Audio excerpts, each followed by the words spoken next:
Okay વિદ્યાર્થી મિત્રો, આપણે વેપાર ખાતાનો નમૂનો, નફા નુકસાન ખાતાનો નમૂનો, પાકા સરેનો નમૂનો શીખ્યા. પછી હવે આપણે શું શીખવાના છીએ સમજો.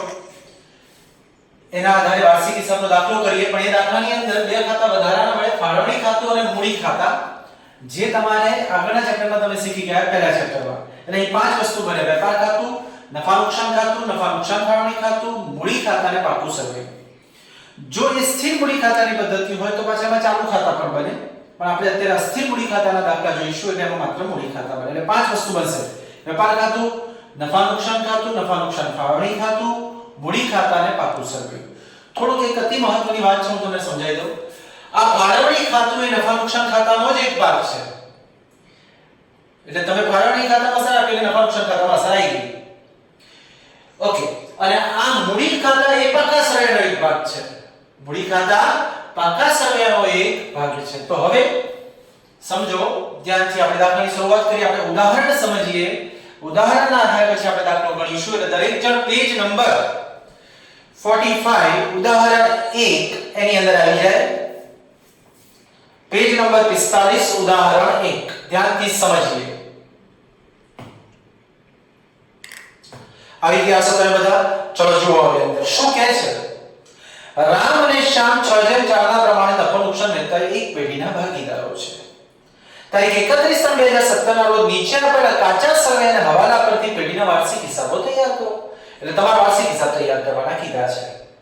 આ વાર્ષિક હિસાબમાં ત્રણ વસ્તુ આવે: વેપાર ખાતું, નફા નુકસાન ખાતું, પાકું સર્વે. પણ આપણે વેપાર ખાતું બનાવવાનું, નફા નુકસાન ખાતું એનો જ એક ભાગ નફા નુકસાન ફાળવણી ખાતું, મૂડી ખાતા અને છેલ્લે પાકું સર્વે. તો ધ્યાનથી તમે યાદ હોય તો 11 માં આપણે દાખલા ગણેલા છે. તો એની અંદર પહેલા આપણે હવાલા જોવા પડે. દરેક હવાલાની કેટલી અસર આપવી પડે? 2. તો ધ્યાનથી સમજો. પહેલો હવાલો: આખા સ્ટોક 45000 છે, જેની બજાર કિંમત 10% વધુ છે. તો તમે જાણો છો આખા સ્ટોકમાં મૂળ કિંમત અને બજાર કિંમત બેમાંથી ઓછી લેવાય. એટલે વધુ કે તો વધારો તો થાય જ નહીં, કારણ કે કિંમત ઓછી લેવાની છે. ધ વેલ્યુ ઓફ આખા સ્ટોક એટલે એની કિંમત કેટલી ગણાશે? તો આખા સ્ટોક 45000 નો જ ગણાશે. હવે આખા સ્ટોકની બે અસર હવાલામાંથી તમે યાદ કરો, તમે તૈયાર કર્યા હોય તમને આવડે. આખા સ્ટોકની બે અસર ક્યાં આવે? તો એક વેપાર ખાતાની જમા બાજુ, અને આખા સ્ટોક આપણે મિલકત કહેવાય. એટલે મિલકત લેણા બાજુ. એટલે આખા સ્ટોકની બે અસર આવી ગઈ: વેપારની જમા, બીજી મિલકત લેણા. નાઉ વી ગો અહેડ. બીજો હવાલો: ભાગીદારોની મૂડી પર વાર્ષિક 5% વ્યાજ આપવાનું છે અને ઉપાડ પર 10% લેખે વ્યાજ વસૂલ કરવાનું છે. ચલો, તો મૂડી પર વાર્ષિક 5% અને ઉપાડ પર 10%. તો ધ્યાનથી સમજો. મૂડી પર વ્યાજ, મૂડી પર વ્યાજ ક્યાં આવે? નફા નુકસાન ફાળવણી ખાતાની ઉધાર બાજુ. સામાન્ય રીતે જે ફાળવણી ખાતામાં અસર આવે એની બીજી અસર મૂડી ખાતામાં આવે. એટલે મૂડી પર વ્યાજની બે અસર આવશે: એક ફાળવણીમાં ઉધાર, બીજી મૂડી ખાતામાં જમા. બીજું છે ઉપાડ પર વ્યાજ. ચલો, ઉપાડ પર વ્યાજ આ વાળો પણ થઈ ગયો. ઉપાડ પર વ્યાજ ફાળવણી ખાતાની જમા અને મૂડી ખાતાની ઉધાર. હવે શું કહે છે? યંત્ર પર 10% અને ફર્નિચર પર 5% કે ઘસારો ગણો. યંત્ર અને ફર્નિચરનો ઘસારો, યંત્ર અને ફર્નિચરમાંથી શું કરવામાં આવે? બાદ. તો યંત્ર લખવાનું મિલકત બાજુ, ફર્નિચર લખવાનું મિલકત બાજુ, એમાંથી ઘસારો બાદ કરવાનો અને અહીંથી બાદ કરો તો સર અહીં આવે નફા નુકસાનની ઉધાર બાજુ ઘસારો. એ આપણા માટે ખર્ચ કહેવાશે. આગળ વધીએ. પછી શું કહે છે? જુઓ, દેવાદારો પર 5% ગાળખાદ અનામતની જોગવાઈ કરો. ચલો, દેવાદારો પર 5% ગાળખાદ અનામત. તો ગાળખાદ અનામત દેવાદારમાંથી શું થાય? બાદ. દેવાદાર એટલે ગ્રાહક, ગ્રાહક એટલે લેણો, એની ઉધાર બાકી હોય. દરેક જણ કાચા સર્વેની ઉધાર બાકીમાં જાય, ત્યાં દેવાદારને શોધે તો મળે. દેવાદારો આપણને મળશે. એ દેવાદાર દેવાદાર દેવાદાર દેવાદાર દેવાદાર દેવાદાર દેવાદાર. હા, ઉપાડની નીચે આપેલા છે. જોયા તમે? પહેલા ઉધાર બાકીનો પહેલો ઉપાડ છે, પછી દેવાદાર. કેટલા છે? 45000. એ દેવાદારો તમારે લખવાના મિલકત લેણા બાજુ, અને એમાંથી ગાળખાદ અનામત કેટલી બાદ કરવાની? 5%. 45000 ના 5% એટલે 2250. એમાંથી બાદ થાય, અહીંથી બાદ થાય તો સર અહીંયા આવે. તો અહીંયા સર આપવાની બરાબર છે. હવે અહીં છે તો ગાળખાદનું ફોર્મેટ બને. ગાળખાદનું ફોર્મેટ તમને યાદ છે? ગાળખાદ, ગાળખાદ, ગાળખાદ અનામત, ગાળખાદ અનામત. કાકા વચ્ચે બે હવાલા.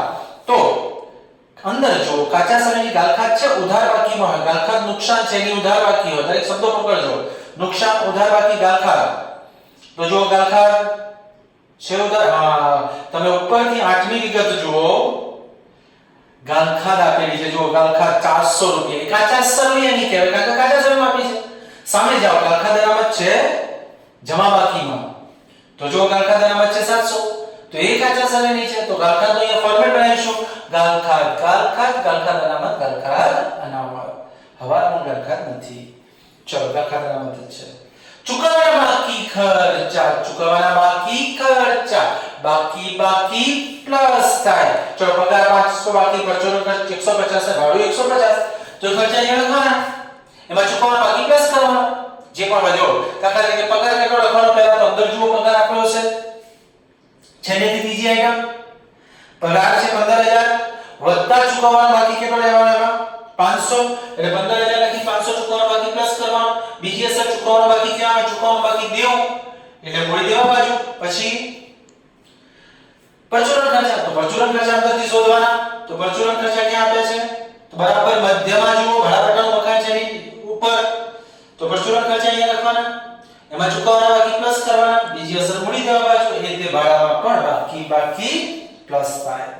ભાગીદારી કરારનામાની જોગવાઈ પ્રમાણે નુકસાન હોય તો પણ મૂડી પર વ્યાજ ચૂકવવાનું છે. જુઓ, આમાં નિયમ એવો છે કે નુકસાન થાય તો મૂડી પર વ્યાજ ન ચૂકવી શકાય, કારણ કે તમે મૂડી પર વ્યાજ તો નફાની ફાળવણી છે, તમે પેઢીનું નુકસાન બતાવો છો, નફો ફાળવો છો, એટલે પણ તમે જોગવાઈ કરેલી છે, નફો થાય નુકસાન મૂડી પર વ્યાજ ચૂકવી દેવાનું. આપણા દાખલામાં એવું કંઈ વિચારવામાં આવતું નથી, મૂડી પર વ્યાજનો હવાલો કીધો એટલે મૂડી પર વ્યાજ આપી દેવાનું.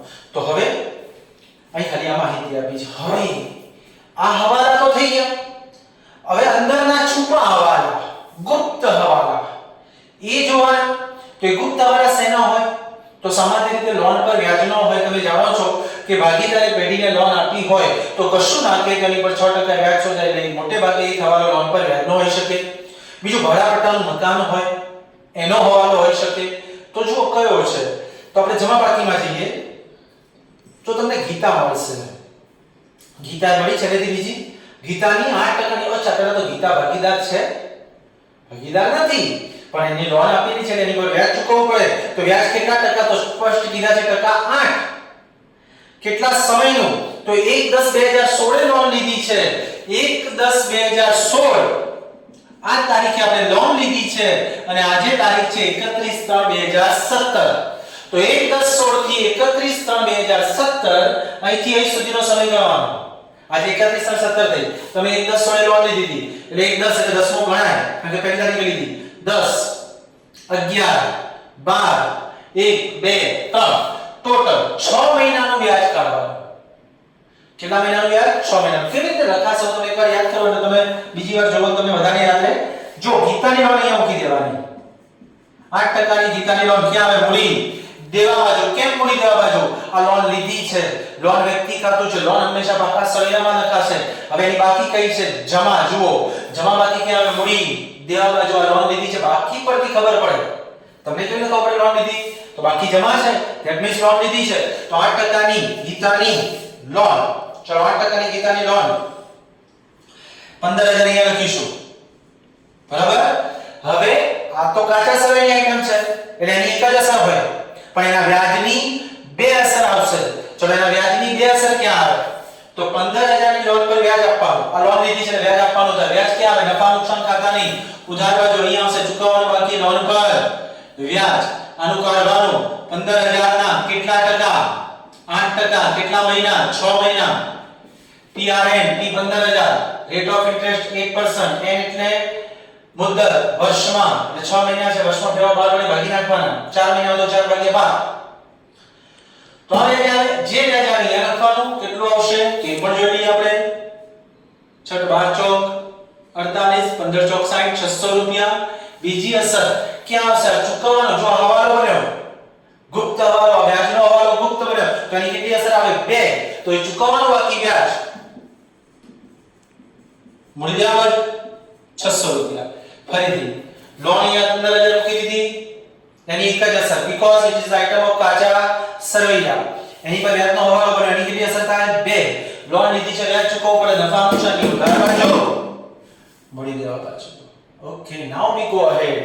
એના પછી છુપો હવાલો કોઈ તો આ બાજુ જાઓ. સામાન્ય રીતે છુપા હવાલામાં તારીખે આપેલી હોય પણ સ્ટોકમાં તારીખ આપી છે. સ્ટોકમાં તારીખ આપી હોય હવાલો ના હોય. કાઈ શરૂનો સ્ટોક હોય. આખો સ્ટોક તો હવાલામાં આપી દીધો છે. તો જો કઈ તારીખનો સ્ટોક છે 1/4/16. આપણું વર્ષ 31/3/17 પૂરું થાય તો શરૂ ક્યારે થયું હશે 1/4/16 તો આ શરૂનો સ્ટોક છે. એ હવાલો નથી. એ શરૂનો સ્ટોક વેપાર ખાતા બધા લખવાનો. આગળ વધો. કોઈ છુપો હવાલો ભાડા પટ્ટાનું મકાન કેટલા વર્ષ માટે છે 4 વર્ષ માટે છે. ભાડા પટ્ટાનું મકાન આપણે શું કહેવાય મિલકત. મિલકત ક્યાં આવે મિલકત લેણા બાજુ ભાડા પટ્ટાનું મકાન. ઓકે કેટલા રૂપિયા લખીશું 7000. 4 વર્ષ માટે છે. 4 વર્ષ માટે છે એટલે આપણે એને માંડી વાળવું પડે. કેવી રીતે તમને મેં ઉદાહરણ આપેલું છે ઇન્ફોસિટીની દુકાનોનું. 39 લાખમાં એ દુકાન લીધી હોય તો માલિક 39 વર્ષ માટે કહેવાય. એટલે દર વર્ષનું ભાડું 1 લાખ થી 1 લાખ તરીકે અહીંયા બતાવવું પડે. એમાં ભાડા પટ્ટાનું મકાન 7000 નું લીધેલું છે 4 વર્ષ માટે.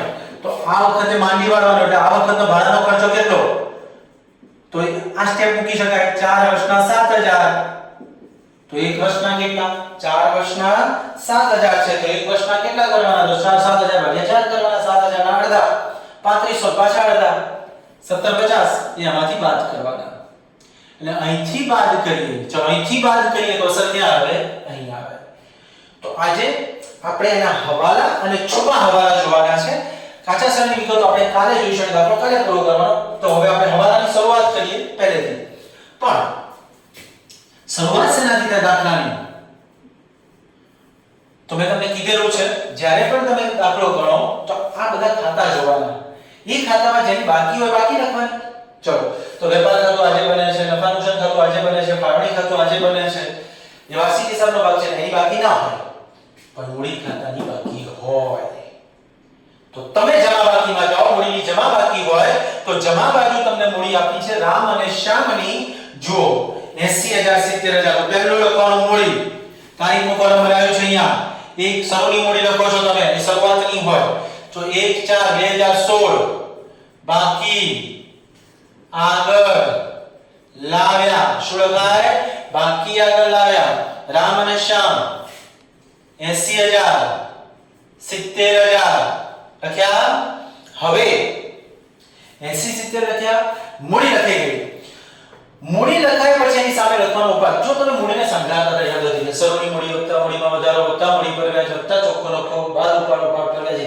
તો જે પ્લસ કરતા તે બધું અબાજુ આવે, જે માઈનસ કરતા તે બધું અબાજુ આવે. અને પહેલા ચેપ્ટરમાં તમે શીખ્યા મૂડી આ બાજુ ઉપાડ આ બાજુ. એમાં તારીખ લખું છું 31/3/17. છેલ્લી તારીખ લખું છું કેમ કારણ કે ઉપાડ ખાતું વર્ષના અંતે બંધ થાય. ક્યારે બંધ થાય વર્ષના અંતે. તો રામ અને શ્યામ 18000 ને 16000. તો પહેલું કામ મૂડી અને ઉપાડની શું લખવાની બાકી. એ બાકી લખ્યા પછી હવાલા જોવાના. પહેલો મૂડી અને ઉપાડ લખવાનો. મૂડી ખાતાનો બાજુ ઉપાડ બાજુ લખી દેવાનો. હવે હવાલા પહેલો હવાલો આકાશ 45000 છે જેની બજાર કિંમત 10% વધુ છે. બોલો વધારો કરવાનો કે નહીં કરવાનો તો નહીં કરવાનો.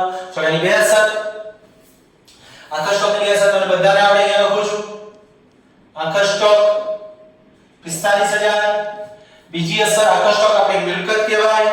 મિલકત ને આ બાજુ આકાશ સ્ટોક 45000. ના બીજો હવાલો ભાગીદારોની મૂડી પર વાર્ષિક 5% વ્યાજ આપવાનું છે ને ઉપાડ પર 10%. ચલો મૂડી પર 8% અને ઉપાડ પર મૂડી પર 5% અને ઉપાડ પર 10%. ચલો મૂડી પર વ્યાજ. મૂડી પર વ્યાજ ક્યાં આવે તો ફાળવણી ખાતામાં. કદાચ આ ખોટ આવે તો અહીંયા લખવા માટે મેં જગ્યા છોડી દીધી. મૂડી પર વ્યાજ 5%. કેલ્સી તમારી જોડે રાખજો. રામ અને શ્યામ મૂડી પર વ્યાજ 5%. શેના 5% હોય મૂડીના પર. મૂડી પર વ્યાજ તો એ મૂડીના ટકા હોય 80000 અને 70000 ના 5%. Simple logic. 10% કાઢીને અડધા કર દો. 80000 ના 10% એટલે 8000. 8000 ના અડધા 4000. 70000 ના 10% 7000. 7000 ના અડધા 3500 એટલે બહાર આવે 7500. હવે એક અસર ઉધાર તો બીજી જમા અને જે ફાળવણી ખાતામાં આવે સામાન્ય રીતે ફાળવણી ખાતાની બીજી અસર કે રામ અને શ્યામ નો આપવાનો છે. તો રામ અને શ્યામ તો અહીંયા છે તો અહીંયા આપી દો 31/3/17 મૂડી પર વ્યાજ રામ અને શ્યામ 4000 અને 3500. ઓકે, તો બે સરમુડી પર વ્યાજની થઈ ગઈ. હવે શું કરવાનું? બીજો હવાલો એટલે એની અંદર જ છે. ઉપાડ પર વાર્ષિક કેટલા ટકા વ્યાજ વસૂલ કરવાનું? 10%. ચલો ઉપાડ પર વ્યાજ ક્યાં આવે એ પણ તમે જાણો છો. નફા નુકસાન ફાળવણી ખાતાની જવાબ બાજુ ઉપાડ પર વ્યાજ it will be Ram and another is Shyam. How many percentage? The percentage is 10%. ઉપાડ પર વ્યાજ એ ઉપાડનું નીકળે 18000 ને 16000. તો 18000 ને 16000 ના 10%, 1800 so it will be 3400. એક અસર જમા બીજી ઉધાર. ઉપાડ પર વ્યાજ ચલો અહીંયા લખું છું 1800 તો બીજો હવાલો આપણે પૂરો કર્યો. ત્રીજા હવાલામાં જઈએ. ત્રીજો હવાલો કે છે યંત્રો પર 10%, ફર્નિચર પર 5% લેખે ઘસારો ગણો. તો અંદર જુઓ યંત્રો આપ્યા છે. યંત્રો કેટલા છે? તો યંત્રોમાં તમે જુઓ તો ઉધાર બાકીમાં યંત્રો જે આઈડિયા ટિક કરતા જવાનું એટલે યંત્રો ટિક કરી દો. ઓ પણ ધ્યાનથી જુઓ ભાઈ, અદ્ભુત વાત. આવી વાત ક્યારે આવી નથી. યંત્રો છે 18250 અને નીચે તમે જુઓ તો કાચા સર્વેમાંની નીચે જુઓ અદ્ભુત વાત. યંત્રોમાં યંત્ર પર ઘસારો પણ નીચે આપ્યો 1750. કાચા સર્વેમાં ઘસારો આપ્યો છે અને હવાલામાં એ કહે છે યંત્રો પર 10% ઘસારો. ડુ ઇટ IMP અને IMP કરી દો. યંત્ર પર ઘસારો 10% કરવાનો. તો કેવી રીતે કરવાનો એ તમે સમજી લો. તો તમારે અહીંયા પહેલા યંત્રો લખી દેવાના. અંદર આપે છે કેટલા છે? 18250. એમાં કાચા આવું ક્યારે કરવાનું? પાછો બે બાજુ હવાલો હોય તો કરવાનું. જો હવાલો ના હોત ને તો યંત્ર પર જે ઘસારો ગણ્યો છે ખર્ચ કરીને આ બાજુ લખી દે. પણ આ તો એડજસ્ટ કરવાનો છે કે ઘસારો તમે ગણ્યો છે ઓછો છે અથવા વધુ છે. તો એને એડજસ્ટ કરવા માટે શું કરવાનું? ક્યારે આવું કરવાનું? અંદર ઘસારો હોય બહાર ઘસારો હોય તો એ ઘસારો કાચા સર્વેનો ઘસારો પ્લસ કરી દેવાનો. એ કાચા સર્વેનો ઘસારોનો પ્લસ કરી દો 1750. કેમ આવું કર્યું? આવું કરવાથી શું થાય? તો તમારી ઓરિજિનલ યંત્રની બાકી આવી જાય. તમારી બાકી શરૂઆતની 20000 હતી તમે 1750 ઘસારો ગણી કાઢી દો વર્ષને. પણ હવે એમ કહે છે કે ભાઈ તમે ઘસારાનો દર છે ને 10% કરો. એટલે હવે આપણે 10% કરવાનો. તો સમજો આવું ઉમેરવાનું ક્યારે? જ્યારે અંદર ઘસારો બહાર ઘસારો. તો હવે 20000 છે એના 10% ઘસારો ગણું છું 2000. 12000 18000 અહીંથી બાદ કરો તો સર અહીં આવે. તો ઘસારો યંત્ર પર ઘસારો 2000 રૂપિયા. ફરીથી શાંતિથી સમજો, મગજમાં બેસાડવાનો પ્રયત્ન કરો. પહેલા યંત્રો લખાય. કાચા સર્વેનો ઘસારો આપ્યો છે, બારે ઘસારો આપ્યો છે. તો કાચા સર્વેનો ઘસારો પ્લસ થાય એનાથી આપણને શરૂની બાકી મળી જાય. કઈ બાકી મળી જાય? આ શરૂની બાકી. પછી જેટલા ટકા કીધા એટલા ગણી કાઢવાના. તો 20000 છે અને 10% કીધા છે તો 2000 ની અંદર આપી દેવાની. તો આ રીતે કામ થાય. અદ્ભુત વાત થઈ. કાલે પૂછવામાં આવશે હવાલા, પછી આપણે અંદરની એન્ટ્રી જોઈશું. હવે ફર્નિચર પર કેટલા ટકા? 5%. ચલો ફર્નિચર એની નીચે છે ટિક કરો. તો ફર્નિચર 8000. ફર્નિચર 8000 જોતા રહેજો બરાબર છે હું બોલું છું કિંમત. -5% ઘસારો. So it will be 400. In outer corner it is 7600. અહીંથી બાદ કરો અસર અહીં આવે તો ફર્નિચર પર ઘસારો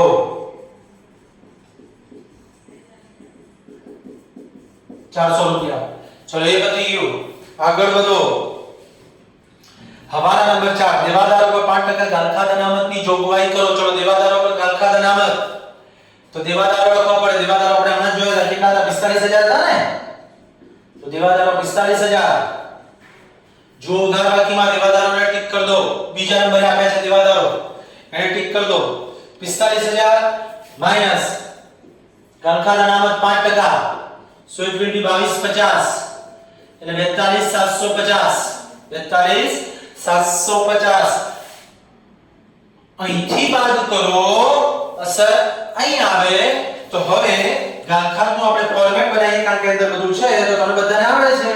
ગાલખાદ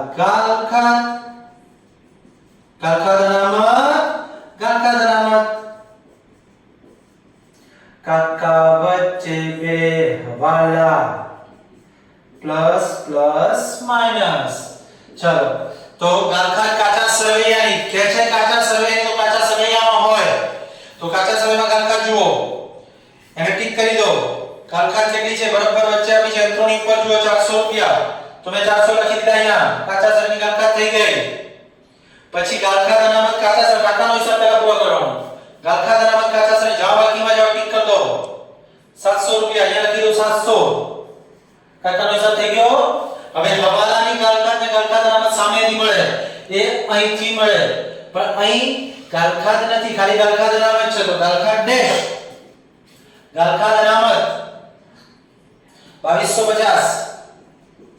તો ટોટલ 2650 માંથી 700 જાય એટલે 1950 બહાર આવે. તો ગાલખાત નું આવું ફોર્મેટ બને. ગાલખાત ગાલખાત ગાલખાત અનામત કાકા વચ્ચે બે હવાલા. તો આવી વાત થઈ ગાલખાતની. ચલો હવાલા નંબર 5 ચૂકવવાના બાકી ખર્ચા પગાર ચૂકવવાના બાકી. ચલો બાકી પ્લસ થાય તો હું અહીંયા પગાર લખું છું, પહેલા ત્રણેયમાં પ્લસ કરી દે. બાકી પ્લસ થાય. ચલો પગાર કેટલો છે અંદર જુઓ. ઉધાર બાકીનો પગાર આપ્યો છે, છેલ્લેથી ત્રીજો ટીક કરો પહેલા 15000. એમાં ચૂકવવાનો બાકી. ચલો ચૂકવવાનો બાકી કેટલો 500, બહાર આવે 15500. પછી પરચુરણ ખર્ચ 150, અંદરથી પરચુરણ ખર્ચ ટીક કરી દો પહેલા. ફર્નિચરની નીચે છે જુઓ. પરચુરણ ખર્ચ 1500, પરચુરણ ખર્ચ 1500 વત્તા ચૂકવવાનો બાકી. ચલો હવાલામાં જુઓ ચૂકવવાનો બાકી કેટલો છે 150 એટલે 1650. ભાડું જુઓ, ભાડું અને વેરા નીચેથી સાતમી આઈટમ છે જુઓ. ભાડું અને વેરા ટીક કરી દો પહેલા એને. ભાડું અને વેરા છે 5000, બરાબર જોજો. ભાડું અને વેરા 5000 વત્તા ચૂકવવાના બાકી. કેટલા ચૂકવવાના બાકી? ભાડું અને વેરા 150 પણ એટલે 5150. જુઓ તમે એક માં 3 હવાલા હતા એટલે ચૂકવવાનું બાકી પ્લસ કરી દીધો. એટલે દરેકમાં પ્લસ તો કરી દીધો. એની બીજી અસર ક્યાં આવે? ચૂકવવાનું બાકી. વિચારો ચૂકવવાનું બાકી, તમારે કોઈને ચૂકવવાનું બાકી તો દેવું કહેવાય. દેવું કે આવે મૂડી દેવા બાજુ. તો હેડિંગ બનાવી દઉં છું ચૂકવવાના બાકી ખર્ચા પગાર. પછી બીજું શું હતું? પરચુરણ ખર્ચ. ત્રીજું ભાડું 500 150 ટોટલ 800 એટલે હવાલો પૂરો. હવે ભાગીદારી કરારનામાની જોગવાઈ પ્રમાણે નુકસાન હોય તો પણ મૂડી પર વ્યાજ ચૂકવવાનું છે, તો આપણે ચૂકવી દીધું. હવે છૂપા હવાલા, આ હવાલા પૂરા થયા. હવે છૂપા હવાલા તો જમા બાકીમાં ગીતાની 8% લોન છે, એ 15000 છે. પેલા એને મૂકી દઈએ તો હું અહીંયા મૂકી દઉં ગીતાની આ જગ્યા છોડી દેવાની મૂડી માટે. ગીતાની 8% લોન કેટલા રૂપિયા 15000. કઈ તારીખ 1/10/16. તારીખ લખી દી. આની કેટલી અસર હોય લોનની? એક જ. વાય કારણ કે it is the item of કાચા સર્વે. કાચા સર્વે આઇટમની એક જ અસર હોય. હવે એમાંથી હવાલો બનશે વ્યાજનો. એ વ્યાજની કેટલી અસર આવે? 2. તો વ્યાજ ક્યાં લખીશું? તો વ્યાજ ક્યાં લખાય? ખર્ચો છે, લોન લીધી છે તો વ્યાજ ચૂકવવું પડે. તો અહીંયા હું લખું છું ચૂકવવા બાકી ગીતાની લોનનું વ્યાજ. PRN upon 100 સૂત્ર યાદ રાખવાનું, મગજમાં લખવાનું. અહીંયા P લોનની રકમ. what is the amount of P? it is 15000. what is the rate of interest? the rate of interest it is also given, it is 8%, 8%. now કેટલા સમયનું? તો તારીખ આપી છે, સમય જોવો પડે. 1/10/16 થી આજે 31/3 છે તો 10 × 12 1 2 3 6 મહિનાનું. 8 × 48 થયા, એને મે 12 વડે ભાગ્યા એટલે 4 થયા એટલે મહિના ઉડી ગયા. 15 × 4 = 60, 600 રૂપિયા. હવે આ વ્યાજની બીજી અસર આપવી પડે. ચૂકવવાનું બાકી ગીતાની લોનનું વ્યાજ આ તમે આપી દીધી એટલે અહીં થઈ ગઈ. હવે ચૂકવવાનું બાકી દેવું કહેવાય. દેવું ક્યાં આવે? મૂડી દેવા બાજુ. ચૂકવવા બાકી લોનનું વ્યાજ 600 રૂપિયા. So it is clear. આગળ વધીએ. એના પછી એ હવાલા થઈ ગયા. એના પછીનો હવાલો છે, એના પછીના હવાલામાં શું કહે છે? ભાડા પટ્ટાનું મકાન ચલો મકાન આપણે શું કહેવાય? મિલકત. મિલકત ક્યાં આવે? મિલકત ને આવે સમજો. ભાડા પટ્ટાનું મકાન. ફોકસ કરો અહીંયા તમે 7000 રૂપિયા આવે. બરાબર? ભાડા પટ્ટાનું મકાન 7000 રૂપિયા છે. 4 વર્ષ માટે છે. એક જ ઉદાહરણ તમારા મગજમાં યાદ રાખવાનું. યુનિવર્સિટીની દુકાનનો 39 વર્ષના 39 લાખ રૂપિયા. તે દર વર્ષનું ભાડું 1 લાખ થયું. એમાં આ 4 વર્ષના 7000 છે. તો એક વર્ષનું માંડી વાળવાનું હોય. કેટલા વર્ષનું માંડી વાળવાનું? હંમેશા એક વર્ષનું, કારણ કે એક વર્ષ ઉપયોગ થઈ ગયો. તો શું સ્ટેપ આવે? વર્ષ 4 તો રૂપિયા 7000 તો એક કેટલા? તો 7000 ને 4 વડે ભાગો એટલા. 7000 ભાગ્યા 4 તો 7000 ભાગ્યા 4 કરીશું એટલે 17 50 12 આવશે 52 50. અહીંથી બાદ કરો તો સર અહીં આવે. અહીં એટલે અહીંયા લખું છું માંડી વાળે ભાડા પટ્ટો કેટલા રૂપિયા? 1750. તો we have finished all the હવાલા. આપણે હવાલા પૂરા કરી દીધા. કાલના લેક્ચરમાં આપણે કાચા શરણની વિગતો લખીશું અને દાખલો પૂરો કરીશું અને સરવાળા કરીશું. ઓકે, તો હવે તમને કોઈ પ્રશ્ન હોય તો પૂછવામાં આવે છે અને બંધ કરજો.